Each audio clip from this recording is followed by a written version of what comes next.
LTT ने क्यों की राजीव गांधी की हत्या, क्यों उनसे नाराज था, के बारे में जानकारियां दे रही हूँ। इंदिरा गांधी की उनके अंगरक्षकों द्वारा हत्या कर देने के बाद राजीव गांधी प्रधानमंत्री बने और राष्ट्रपति ज्ञानी जैल सिंह ने राजीव गांधी को प्रधानमंत्री पद की शपथ दिलाई।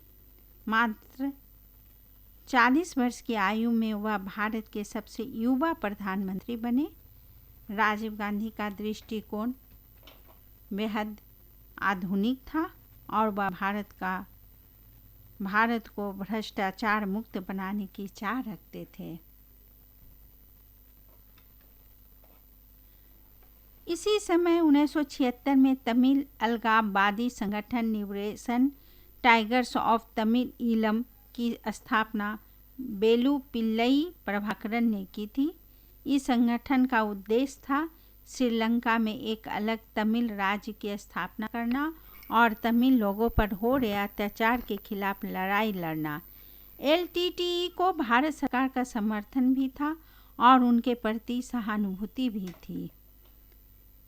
इंदिरा गांधी के कार्यकाल में भारत की खुफिया एजेंसियों ने कुछ तमिल गुटों को प्रशिक्षण और समर्थन भी दिया था। लेकिन साल 1987 में भारत सरकार और श्रीलंका की सरकार के बीच समझौता हुआ।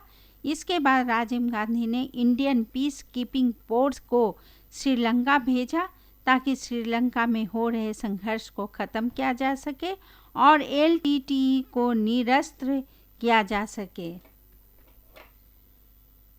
शुरुआती दिनों में तो एलटीटीई ने भारतीय पीस कीपिंग फोर्स का स्वागत किया, लेकिन समय के साथ हालात बदलने लगे और एलटीटीई को वह भारत का हस्तक्षेप लगने लगा।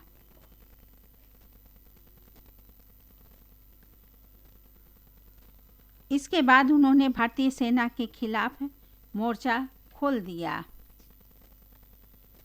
जिसका परिणाम भी एलटीटीई को भुगतना पड़ा।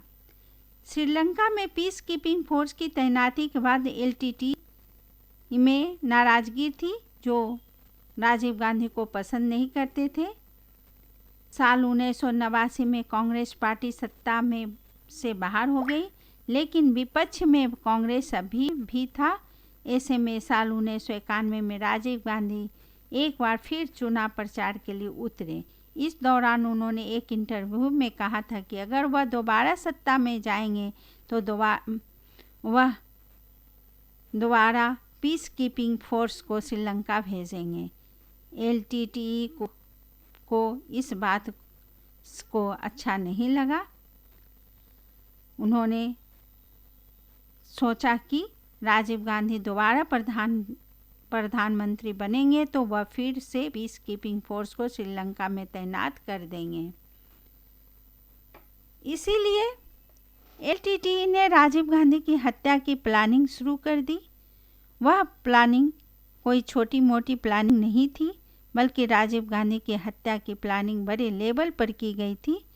इसी बीच 21 मई 1991 को जब राजीव गांधी तमिलनाडु के श्री पेरुंबदूर में एक चुनावी रैली को संबोधित करने जा रहे थे, वहीं एक आत्मघाती महिला हमलावर जिसका नाम था तेनमोझी गायत्री रजनतनम, वह राजीव गांधी को माला पहनाने के बहाने उनके पास पहुंची और विस्फोट कर दिया। इस विस्फोट में राजीव गांधी समेत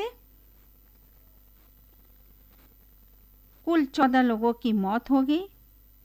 आत्मघाती हमलावर तेनमोझी एलटीटीई की सदस्य थी। हालांकि इस हमले से पहले राजीव गांधी को इस रैली में ना जाने की सलाह भी दी गई थी, लेकिन राजीव गांधी नहीं माने, जिसका परिणाम हुआ कि आत्मघाती हमले में 21 मई को उनकी मौत हो गई। इस तरह से हम लोग एक अच्छे प्रधानमंत्री को खो दिए।